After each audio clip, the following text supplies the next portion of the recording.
Well, it's a beautiful June day here in central Wisconsin. I'm on another ride breaking in the Uforce 600 by CFMoto up here on the bank of the upper Big O Plain River. This is the utility model, which I chose over the sport model for a few reasons. The first is this hood tilts forward and you have a direct access to the radiator so you can clear off the bugs and the mud. Underneath the hood is the radiator reservoir and all your fuses. And I did add a horn that wasn't stock. You can see that there's a windshield on the front and the CFMoto half doors, which have been working out great. They still allow air circulation. The Uforce comes with a standard roof, and then I also added the rear plexiglass window.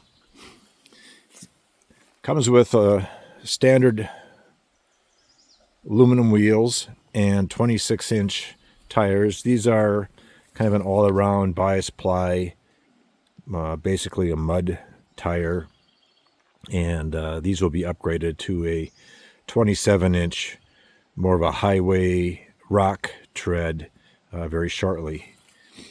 There was a small bumper in the front with the standard 3,500-pound winch, and it does have the arched lower A-arms for good ground clearance. So I should be gaining not quite another inch of ground clearance. I'm going to go up one size in tires. Technically it's a two-seater, but there is a center seat that's basically a child-sized seat, and I did add a set of seat belts to that center seat so I can buckle in a booster seat. And then this is a center console from CFMoto. I don't have it fastened in, it just sits on there, but it does have straps that go around the seat if you want. Has cup holders on the dash and a small glove box. And then I have a camera mount and then another mount on the other side for my Garmin GPS, which I have plugged into the standard USB power outlet, and then there's a regular 12-volt outlet there too. So on the center here is the extra horn switch that I added. Got a good sized gas tank. The next thing I'm going to be adding with the larger tires is a set of rock sliders, a steel slider that goes right at the bottom of that plastic so you don't break that off. The main thing that I liked over this one, or over the sport model, you have the complete access to the front, but then you also have access to the engine when you tilt the bed back. So right behind this wall here is your access to the air filter, which you can blow out. And then of course you have much greater cargo capacity. I don't really use the tilt bed. I'm not hauling firewood or anything like that, but I do go on overnight trips, and this is a large 4-foot wide almost Rubbermaid action packer, and I added some case handles that are bolted through, and then it comes, the C-Force or U-Force has tie-down points in the four corners of the bed, so I have it strapped in on both sides.